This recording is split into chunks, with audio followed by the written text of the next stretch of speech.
اللہ آپ کی عمر میں درجہ. جزاکم اللہ خیر. اللہ بارک. میں عمرہ ادا کرنے کے لیے آیا تھا، اب یہاں سے جا رہا ہوں. آپ مجھے کوئی نصیحت کریں جس پر عمل کرنے کی وجہ سے جنت میں داخل ہو جائیں. دیکھیے اللہ تعالیٰ آپ کو جزائے خیر دے.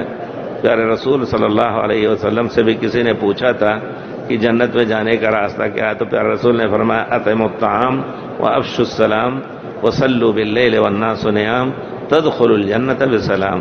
لوگوں کو کھانا کھلاؤ، غریبوں کو بھی، اپنے دوستوں کو بھی. اسی طرح سلامتی پھیلاؤ، سلام پھیلاؤ. یعنی سلام پھیلانے کا معنی ہے سلام موقع ہے تو السلام علیکم وعلیکم السلام. اور کسی کو تکلیف نہ دو، کسی کو تکلیف نہ. ہر ایک کے لیے کوئی جانور ہے اس کو بھی تم تکلیف نہ دو. رات میں اٹھ کر کے تہجد پڑھ لیا کرو، جنت میں سلامتی سے داخل ہو. اس کا معنی ہے کہ آپ فرض نماز تو بدرجہ اولا ادا کریں گے جب تہجد پڑھیں گے، نماز وغیرہ. کسی کو ستائیں نہیں، کسی کا حرام مال نہ، کسی کا مال نہ لیں جو ہمارا حرام ہمارے اوپر ہے. یہ سب اس میں آتا ہے. انشاءاللہ آپ جائیں. اور اتق اللہ، یہ کسی نے کہا کہ حدیث شریف میں مجھے نصیحت کر دیجئے اللہ کے رسول. آپ نے فرمایا اتق اللہ حیثما کنت، جہاں بھی رہو اللہ سے ڈرو. وخالق الناس بخلق حسن، لوگوں کے ساتھ اچھے اخلاق سے ملو، ہنس کر کے مک کر کے. کچھ نہیں ہے تو کم سے کم اس کے دل میں خوشی ڈالو.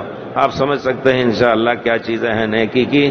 اور لوگوں کے ہیرا پھیری میں، مکر و فریب میں، سیاست میں نہ آئے. بس دور ہو کر کے. حضرت امام شافعی نے اپنے زمانے میں کہا ہے کہ زمانہ ایسا آ گیا ہے کہ آدمی گھر کو بند کر کے بیٹھ جائے سالم رہے گا.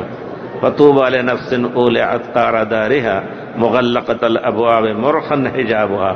وہ کہتے ہیں کہ وہ شخص بہت ہی اچھا ہے جو اپنا دروازہ بند کر کے اور پردہ لٹکا کر کے دروازہ بند کر کے اور بیٹھ جائے گھر میں. فتنے بہت ہیں تو ان سب میں شریک نہ ہوں.